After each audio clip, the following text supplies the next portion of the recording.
Assalamualaikum, kembali lagi bersama channel Baby Manhwa.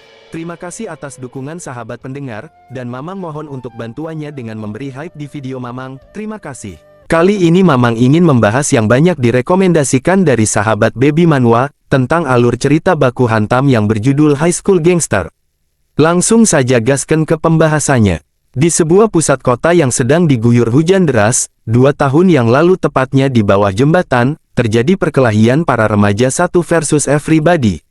Yang menjadi MC kita bernama Shinhu, meski mukanya sudah pada bonyok dia berteriak lantang agar mereka maju semuanya. Para kroco tidak ada satupun yang bertindak, dan seseorang yang menggunakan payung menyuruh salah satu orang kepercayaannya untuk maju, tangannya yang besar menyingkirkan para bawahan yang menghalangi jalannya, kita panggil dia si Giant, dengan tampang yang sangat garang, dia mulai berjalan perlahan mendekati Shinhu. Tiba-tiba berlari lalu menerjang hendak mendaratkan pukulannya, namun Shinhu lebih mendahului serangan dengan tendangan kaki kanan yang cukup keras, tapi masih bisa dia tahan dengan mudah. Si Giant ancang-ancang langsung mencengkram kaos Shinhu, kemudian dia membantingnya ke tanah sangat keras. Secara fisik Giant lebih unggul daripada Shinhu, belum lagi dia sudah sangat kelelahan setelah melawan banyak para kroconya. Si Giant mengunci pergerakan Shinhu yang tergeletak dengan tubuh besarnya, lalu dia bersiap menghantam dengan tangan kiri, tapi Shinhu masih bisa menghindari pukulannya, yang hampir membuat wajahnya hancur. Shinhu membalas dengan pukulan kidal mengenai telak mulut si Giant, lalu dengan cepat Shinhu mundur ke belakang menjaga jarak. Si Giant menghapus cairan merah yang sedikit mengalir dari mulutnya, dengan sangat marah dia berkata, "Bajingan kecil, sampai akhir pun kau masih bisa melawan." Dengan buas dia kembali menerjang, Shinhu sudah bersiap dengan tangan kanan untuk memukul lagi, namun Giant yang cukup gesit dia menghindari serangan dengan sedikit menunduk, lalu kedua kaki Shinhu dia cengkram dengan kedua tangannya. Giant langsung mengangkat dan membanting Shinhu sangat keras ke tanah, di saat Shinhu menahan rasa sakit bagian kepala belakangnya, si Giant menghajarnya secara habis-habisan tanpa jeda. Shinhu yang tidak bisa lagi menghindar dan sulit untuk bergerak, hanya bisa menahan setiap pukulan dengan menyilangkan kedua tangannya, untuk melindungi bagian wajahnya. Namun terlihat sebuah celah di bagian mata, maka si Giant menargetkan area itu, dan pukulannya berhasil mengenai telak, sampai Shinhu memuntahkan cairan merah cukup banyak dari mulutnya. Tidak ada kata ampun dan menyerah, si Giant bersiap mendaratkan pukulannya lagi, di saat Shinhu sudah terkapar. Namun tidak berselang lama terdengar sirine, yang membuat para bawahannya mengingatkan adanya polisi yang berpatroli. Si Giant pun tidak melanjutkan perkelahiannya, karena situasi yang tidak mendukung. Orang yang menggunakan payung hitam menyuruh, agar segera cepat meninggalkan tempat ini. Shinhu yang masih tergeletak dengan wajah yang babak belur, dan si Giant mengatakan agar jangan sampai lagi muncul di hadapannya, tapi kurasa kau akan menghilang karena malu bukan? Tiba-tiba Shinhu berteriak keras, memanggil pria yang menggunakan payung dengan panggilan Seon Tae. Semua langsung menoleh tidak percaya, Shinhu masih bisa berdiri meski wajahnya sudah hancur. Dengan tubuh gemetaran Shinhu mengatakan sambil berteriak, "Mengapa kau melakukan ini, apa alasannya?" Seon Tae dengan pelan mengatakan, "Karena aku harus menjadi Raja Iblis." Shinhu langsung terdiam mematung mendengar ucapannya. Ditarik mundur ke 20 tahun yang lalu, kota Taeyang merupakan di mana terjadinya kekerasan terburuk dalam sejarah. Mereka geng Kumo, adalah kelompok yang menjadi sumber masalah dalam keamanan kota Taeyang. Bahkan pihak aparat tidak bisa menyelesaikan geng tersebut, sampai suatu hari kepolisian mendengar laporan, bahwa geng Kumo telah dihancurkan hanya dengan satu orang saja. Tidak diketahui siapa pria tersebut, di tengah anggota geng Kumo yang berserakan tergeletak, kepolisian hanya menemukan bukti jaket seragam sekolah pria itu. Dengan lambang sekolah Myongwang High School, dan pria misterius itu kini menghilang seperti ditelan bumi, keberadaannya menjadi sebuah legenda bagi generasi muda. Yang terkenal dan mendapat julukan sebagai Raja Terang. Dari kejadian itu sekolah Myongwang sangat populer, dan menjadi pusat kejahatan remaja sekarang. Keberadaan sekolah Myongwang menjadi topik berita yang panas untuk dibahas, salah satunya murid bernama Kang Gwon sebagai penerus generasi ke-16. Namun beberapa hari lalu dia telah dihajar habis-habisan, dan mendadak reputasi sekolah Myongwang turun drastis menjadi sekolah terlemah. Di sebuah kafe di luar sekolah, seorang siswa sedang melihat berita tersebut di sosmed, lalu tidak lama kemudian seorang siswi cantik dari sekolahan lain menghampirinya. Mereka sedang melakukan transaksi COD jual beli sepatu. Pria dari sekolah Myungwang dalam sekali pandang langsung tersepona melihat wanita itu. Lanjut, si perempuan ingin melihat dulu sepatu yang akan dibelinya, terlihat barangnya masih bagus dan itu produk original. Namun si perempuan dengan ketus menyebut bahwa sepatunya adalah barang palsu, sontak membuat si gendut emosi dan membentaknya. "Palsu, pala bapak kau digigit capung, ini aku beli langsung dari tokonya," bahkan si gendut mengatakan bahwa struk dan buktinya tertera jelas di dalamnya. Si perempuan yang ketakutan, membuat si gendut merasa bersalah, dia pun meminta maaf atas sikapnya barusan. Dia meyakinkan bahwa barang ini asli dijamin 100%. Namun si perempuan yang sudah ketakutan dia nampak murung dan tidak berkata apa-apa, karena melihat sikap si perempuan begitu, si gendut memberinya harga diskon menjadi 10.000 won, tiba-tiba perempuan langsung deal dan tersenyum sambil memberikan uangnya. "Terima kasih, aku terima, ini uangnya."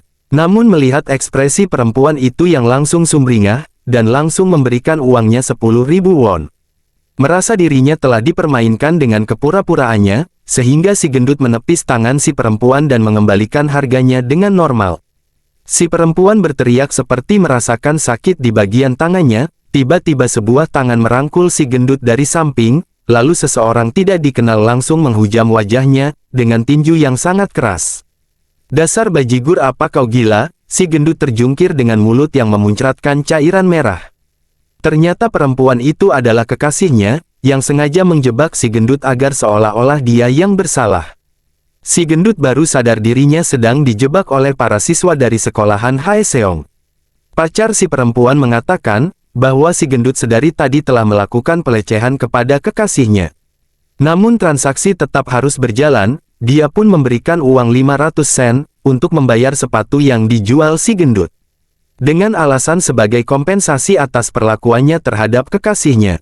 Dia pun memakai sepatu dengan santai, dan mengatakan semua bukti rekaman dan saksi juga ada, membuat si gendut tidak bisa berbuat apa-apa. Tanpa rasa bersalah mereka pun pergi begitu saja, dan semua pengunjung kafe saling berbisik seolah-olah si gendut yang melakukan kesalahan. Pindah ke situasi di luar kafe yang padat dengan aktivitas orang-orang, terlihat Shin Hu yang tersesat mencari-cari alamat sekolah Myungwang, karena dia merupakan murid pindahan baru. Padahal sudah menggunakan Google Map, tetap saja belum menemukan lokasi sekolahnya. Sampai dia tidak fokus berjalan karena terus memperhatikan ponselnya, secara tidak disengaja bahunya bersenggolan dengan sepasang kekasih sebelumnya. Si garang mengomeli Shin Hu, "Sial, apa matamu hanya pajangan saja?" Shin Hu tidak membalas ucapannya, dia hanya menatap datar seolah-olah itu perkara sepele, tidak perlu diributkan. Dengan petantang petenteng si garang tidak bertindak kasar juga, karena suasana hatinya sedang senang mendapatkan sepatu baru. Namun tiba-tiba si gendut mengejar mereka, dia berteriak meminta sepatunya untuk dikembalikan. Shin Hu melihat seragam yang dikenakan si gendut sama dengannya, sehingga dia terdiam dulu sejenak. Si gendut meski sudah dihajar, dia tidak mau melepaskan sepatunya begitu saja, karena sangat geram, maka si garang langsung menyikut kepala si gendut sampai dia tersungkur. Lanjut si garang menyuruh pacarnya untuk jalan duluan, sementara dia akan memberi pelajaran dulu kepada si gendut. Shin Hu yang kebetulan mencari alamat sekolah barunya, dia mengikuti para berandalan itu yang membawa sumber informasinya ke sebuah gang sepi. Si gendut dilempar sampai membentur dinding cukup keras, katakan sekali lagi buntelan kentut, "Apa kau ingin mengambil kembali barang yang sudah disepakati?" Dengan ketakutan si gendut memohon agar dikembalikan saja barangnya, dia sudah tidak ada niatan untuk menjual. Si garang langsung menjambak si gendut, lalu dia memukul wajahnya sangat keras. "Sialan," katakan lagi, si gendut terus dihajar habis-habisan, ditampar bolak-balik sampai wajahnya tidak berbentuk. Di saat si garang hendak mendaratkan tamparan yang selanjutnya, tiba-tiba sebuah tas sekolah melayang dari arah belakang, dan membentur temanya, yang menutupi pandangan dari orang yang melintas. Shin Hu yang menerjang melakukan tendangan sambil melompat, telapak sepatu mengenai telak mulut teman si garang, sampai mulutnya memuncratkan cairan merah. Lanjut Shin Hu mendaratkan pukulan ke rekan satunya lagi, sampai dia terpelanting dan terjatuh. Sekali gerakan dua orang tumbang langsung oleh Shin Hu dalam sekejap. Si Garang begitu terkejut, melihat ada orang yang berani mengganggu kesenangannya, mereka langsung berbalik menyerang Xinhu. Dengan sigap dan refleks yang fleksibel, Xinhu merespon pukulan mereka dengan menangkis menggunakan tangannya, kemudian dia counter attack dengan pukulan, yang mengarah tepat ke bagian rusuk membuatnya muntah air liur. Setelah satu lagi tumbang, Xinhu bersiap menahan serangan dari kroco lainnya, namun dengan cepat Xinhu langsung melompat, sambil mengarahkan tinjunya yang mengenai telak wajahnya. Si Garang murka melihat teman temanya yang tumbang dalam sekali pukulan, dia hendak mendaratkan tinjunya, namun Xinhu dengan mudah menghindar. Si gendut memperhatikan seragam Xinhu yang sama dengannya, tapi dia tidak mengenalinya. Di sekolahku ada anak sekuat dia, sepertinya dia bukan kelas 3, atau mungkin dia kelas 2, tapi aku belum pernah melihat wajahnya sama sekali. Selagi si gendut sibuk memikirkan siapa orang yang menolongnya, Xinhu masih jual beli serangan dengan si Garang. Setiap pukulan si Garang tidak ada satupun yang mendarat tepat di tubuhnya. Sampai dia terlihat lengah, dan Xinhu langsung mengaperkat si Garang, sampai mulutnya berbusa cairan merah, dan langsung linglung. Lalu dengan tatapan tajam Xinhu menyiapkan serangan lanjutan, dengan sangat keras pukulannya mengenai tepat wajahnya, sampai si Garang terhempas membentur dinding dan dia pun roboh seketika. Xinhu menanyakan keadaan si gendut, "Apa kau tidak apa-apa?" Dengan wajah yang gak karuan si gendut yang penasaran, malah balik bertanya siapa kau sebenarnya. Xinhu mengulurkan tangan dan memperkenalkan diri, yang seorang murid baru bernama Xinhu Jae. Singkat cerita mereka telah sampai di sekolahan Myongwang, dan si gendut nampak terkejut, karena Xinhu yang merupakan murid pindahan kini berada tepat di kelasnya. Perkenalan Xinhu tidak ada satupun murid lain yang menyimak, namun hanya si gendut yang memperhatikannya, karena dia tahu bahwa Xinhu yang menolongnya tadi. Si gendut masih teringat jelas di saat Xinhu menghajar satu persatu para berandalan itu, bahkan semua luka di wajahnya, dia juga yang telah memberinya plester.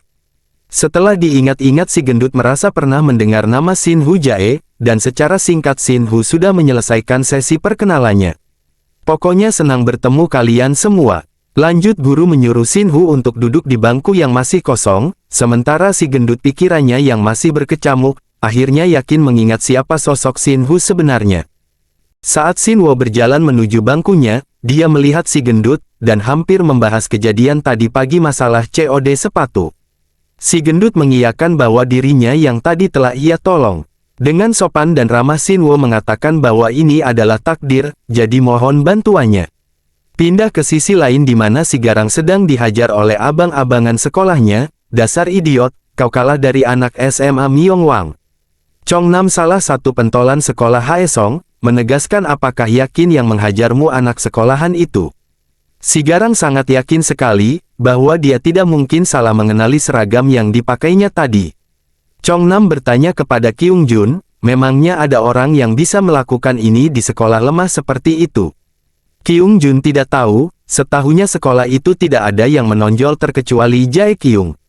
Chong Nam menduga mungkin ini ulahnya, jika benar tidak ada orang lain lagi yang berani dari sekolah Myongwang.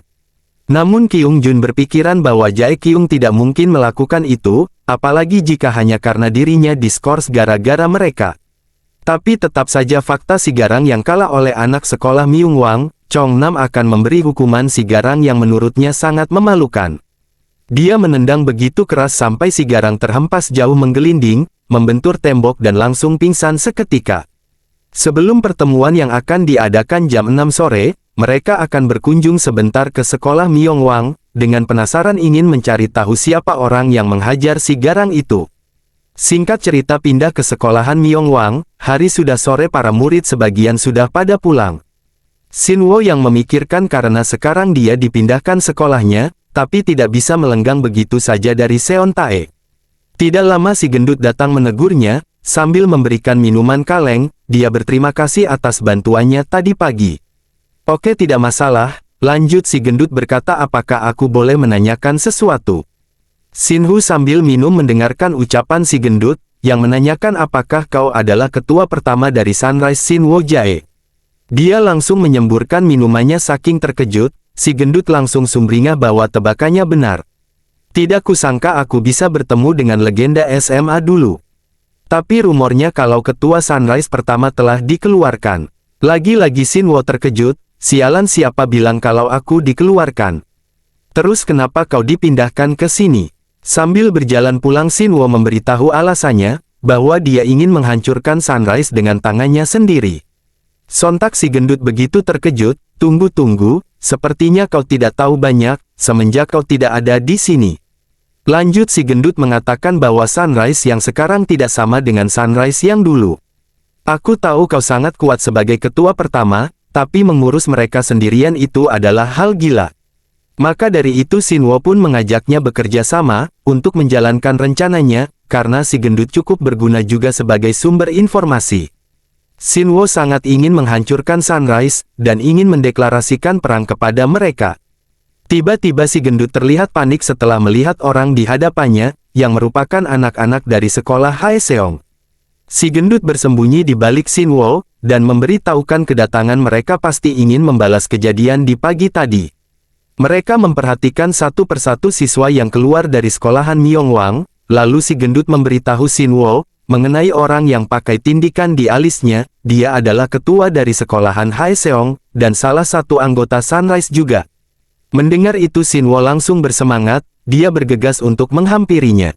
Kebetulan sekali, ini jadi lebih mudah dari yang kubayangkan, namun tiba-tiba beberapa mendahuluinya, yang salah satunya sedikit menyenggol pundak Shinwo. Rombongan mereka dipimpin oleh Cheol Sang, anak kelas 1 dari Myeongwang. Si gendut tidak berani menampakkan diri, dia bersembunyi di balik pagar dan hanya melihat dari kejauhan. Cheol Sang menyapa mereka, ada apa ini, bisa-bisanya kalian nongkrong di sekolahan lain. Kenapa semenjak tidak ada Jae Kyung semuanya menjadi kacau begini? Chong Nam menegur balik Cheol Sang, anak kelas 1 kau punya nyali ya? Tidak masalah, tapi jika kau tidak punya rasa hormat, maka kau tidak akan selamat bocah. Maaf, kurasa kita tidak dekat satu sama lain, jadi kenapa aku harus hormat padamu? Dalam suasana yang menegangkan, tiba-tiba seorang guru datang memisahkan keributan di sana. Maka Chong Nam meminta Cheol Sang untuk menyelesaikan di tempat lain, itu pun jika berani menemuiku. Mendapat tawaran tentu saja Cheol Sang merasa terhormat untuk membelinya.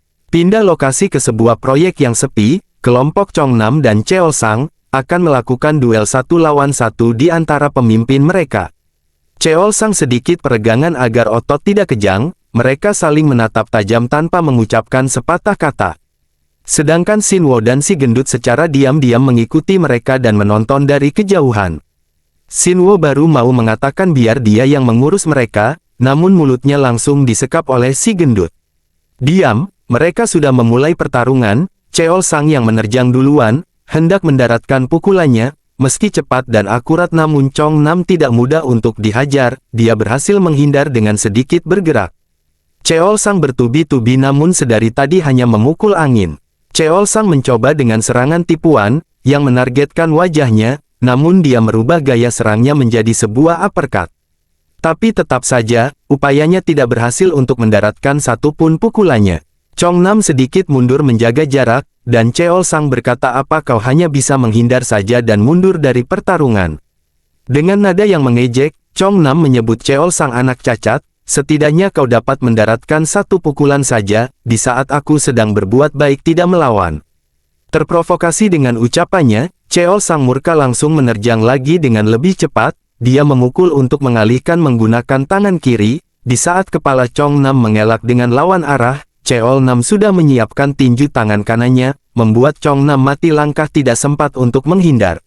Maka dia mencondongkan tubuhnya sedikit melengking ke belakang, saat itulah momen yang ditunggu oleh Cheol Sang, dia sudah memusatkan kekuatannya di tendangan keras, meski dapat ditahan oleh Chong Nam tapi dia terlihat kesakitan.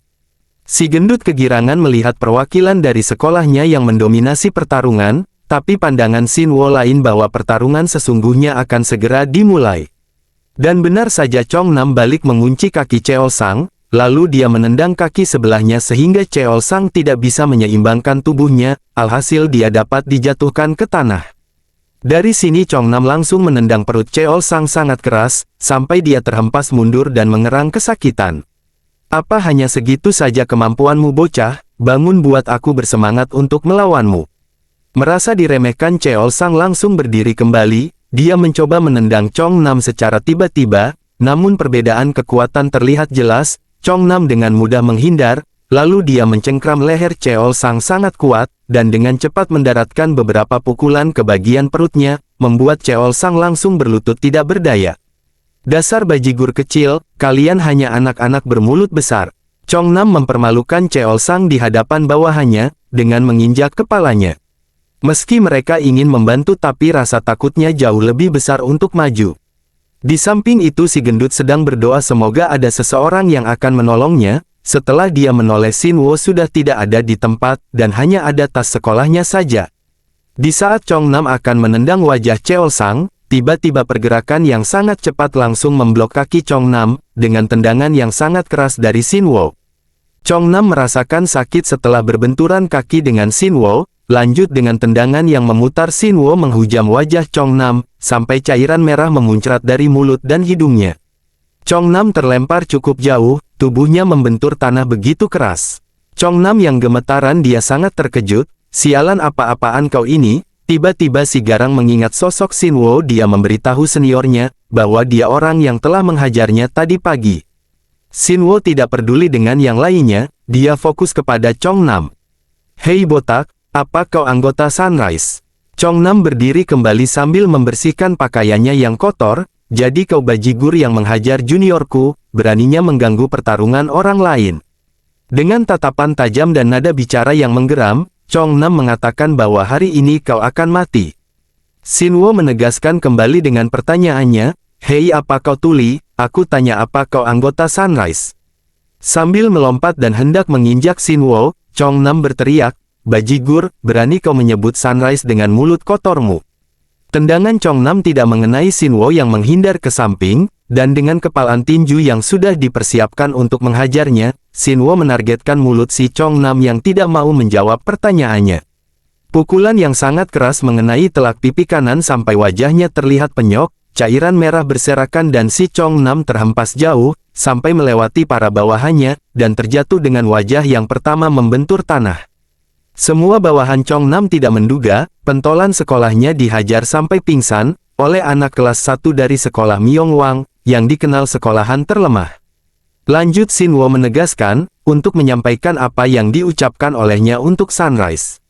Di samping itu, Cheol Sang melihat pertarungan yang sangat luar biasa diperlihatkan oleh Sinwo, dan si gendut pun refleks berteriak mengatakan Sinwo telah kembali. Dengan tatapan tajam dan serius Sinwo meneriakkan, khususnya untuk bajigur yang bernama Seon Tae. Sambil berjalan pergi Sinwo mendeklarasikan perang. Singkat cerita keesokan paginya, para siswa disibukkan dengan membahas tenak berita di sosmed. Mengenai kekalahan telak pemimpin sekolah Haeseong, oleh orang misterius dari sekolah Myongwang.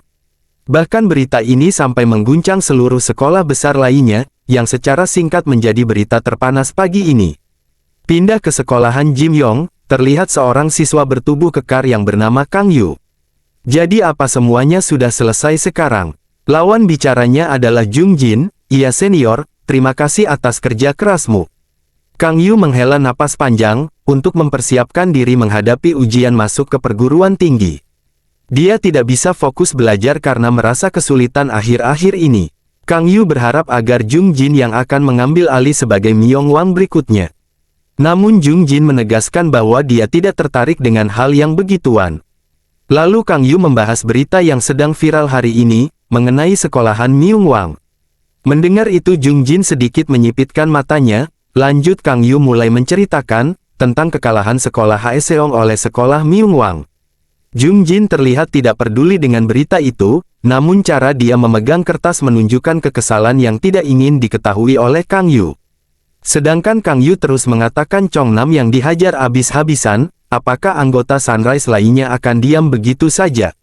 Aku tidak ingin membebanimu, tapi semenjak aku kalah dari orang itu, sekolahan kita tanpa Myongwang tidak lagi bisa aman. Jung Jin mulai bersuara, apa hal tentang Myongwang benar-benar sehebat itu? Ada suatu aturan yang tersirat, bahwa tidak ada yang boleh mengintervensi sekolah Myongwang, aturan itu bahkan berlaku untuk aliansi atau organisasi seperti Sunrise. Lanjut Kang Yu berkata, bahwa posisi saat ini sekolah Myongwang adalah yang terkuat dari sekolah menengah. Jung Jin sambil beranjak pergi dia mengatakan, hanya dengan melihat orang yang mengalahkanku, dia akan menjadi Raja Terang yang baru kali ini. Tetap saja, kurasa kau bisa menghadapinya setidaknya sekali. Aku tidak tahu siapa dia, bagaimana mungkin aku bisa mengalahkan orang yang telah mengalahkanmu senior. Sambil tersenyum tipis Kang Yu mengatakan, kau selalu bertingkah so cupu. Jung Jin pun berpamitan untuk pergi, karena ada pertemuan dengan siswa tahun kedua sebentar lagi. Kang Yu mengingatkan bahwa masa depan sekolahnya bergantung pada Jung Jin. Tapi tanpa sepengetahuan Kang Yu, Jung Jin masih kepikiran tentang sekolah Myongwang. Pindah ke sekolah Jin Seong, yang merupakan sekolah kejuruan di bidang elektronik dan mekanik. Di atap sekolah sedang terjadi perkelahian antara pria yang bertubuh besar yang dikeroyok oleh para kroco. Terlihat mereka yang mengeroyok tampak babak belur, meski pukulan mendekati si pria besar namun tak sedikit pun dia bergeming. Di saat sebuah pukulan hampir mendarat di tubuhnya, si pria besar langsung mencengkram kerah baju si kroco, kemudian dia membanting sangat keras ke teman yang lainnya. Dalam sekali gerakan dua orang langsung tumbang seketika, tinggal satu lagi yang sudah menunjukkan ekspresi panik, pria besar dengan tatapan tajam seperti hewan buas, dan teman si kroco mencoba memukulnya, namun dengan mudah pria besar itu menangkap tinjunya, lalu pria besar meremas dan menekuk sampai teman si kroco meringis kesakitan. Teriakannya yang sangat bising sampai terdengar ke seluruh sekolah. Tidak lama datang dua orang siswa yang merupakan teman si pria besar. Namun kedatangannya percuma saja, si pria besar telah membereskan para kroco yang mengeroyoknya. Diperkenalkan nama pria besar itu adalah Hak Yong. Melihat kekuatan Hak Yong yang badas, si kroco meminta agar Hak Yong untuk menjadi Raja Dunia Bawah, dan membuat sekolah Jin Seong menjadi yang terkuat. Dengan tegas Hak Yong tidak sedikit pun tertarik dengan apa yang diucapkan si kroco. Lanjut Hak Yong mengajak kedua temannya untuk pergi, entah kemana yang pasti dia terlihat terburu-buru. Karena permintaannya ditolak oleh Hak Yong, si kroco mengambil benda tumpul, dan secara diam-diam ingin menyerangnya dari belakang. Si kroco melompat bersiap mengayunkan balok kayu, untuk memukul kepala Hak Yong, namun refleks dan insting yang kuat, Hak Yong langsung melakukan tendangan manuper, yang mengenai telak perut si kroco, sampai dia terhempas jauh dan membentur pagar atap sekolah sangat keras. Kedua temannya mengacungi jempol kepada Hak Yong, Raja Dunia Bawah memang cocok untuk menjadi julukanmu. Kalian berhenti menggangguku dengan hal yang tidak masuk akal. Singkat cerita siang berganti malam, di dalam sebuah ruangan yang merupakan markas para petinggi Sunrise berkumpul, terlihat si Mohak menghajar Chong Nam, yang melaporkan masalahnya dengan sekolah Myongwang. Kyung Jung melihat Chong Nam tergeletak, dia hanya bisa diam dan wajahnya berkeringat dingin. Si Mohak menanyakan apakah yang dikatakan Chong Nam itu benar. Kyung Jung sangat yakin bahwa lawan yang dihadapi Chong Nam adalah Sin Wo. Si Mohak yang bernama Kim Byung Wook, dia tersenyum menyeringai, sepertinya nama Sin Wo tidak asing di telingaku. Lalu Kim Byung menoleh ke rekan lainnya, mengatakan apa kalian juga merasakan begitu juga bukan? Sun Riha mendengar nama Sin Wo sangat penasaran, mereka bilang bahwa dia memiliki sisi lucu. Dan si kacamata yang bernama Hong Jong Hyun mengingatkan agar jangan sampai Sun Riha bicara seperti itu jika di hadapan Seon Tae. Sedangkan si kulkas dua pintu yang bernama Choi Hyuk, dia tidak mengucapkan sepatah kata pun menjaga stay cool-nya agar tidak goyah. Lanjut Kim Byung mendekati Kyung Jung yang sudah panik, dia menanyakan apa hanya itu saja yang dikatakan. Ketika Kyung Jung hendak menjawab, Kim Byung langsung menggeprek wajah Kyung Jung sangat keras, dan dia langsung terhempas sampai pingsan, dengan cairan merah yang menyembur berserakan. Lanjut Kim Byung berkata, beraninya, apa kau pikir aku akan bertindak seperti orang lemah? Dasar memalukan. Tidak berselang lama tiba-tiba terdengar suara pintu yang terbuka, lalu terlihat seorang pria yang nampak seperti orang tajir, berjalan perlahan menghampiri mereka. Kim Byung menyapanya dengan wajah yang bercucuran keringat, Seon Tae kau sudah di sini ya? Sun Hira pun menyapa dengan senyuman hangat, sambil melambaikan tangannya, hai Seon Tae. Lalu Hong Jong Hyun mengatakan akhirnya kau datang juga, namun Choi Hyuk hanya sedikit mengangkat kacamata hitamnya, dan masih tidak mengatakan apapun. Diperlihatkan wajah tampan, yang dijuluki Raja Dunia Bawah generasi ke-17, Yan Seon Tae. Dia adalah teman masa lalu Sin Wo, saat Sin Wo menjabat sebagai pemimpin yang pertama organisasi Sunrise.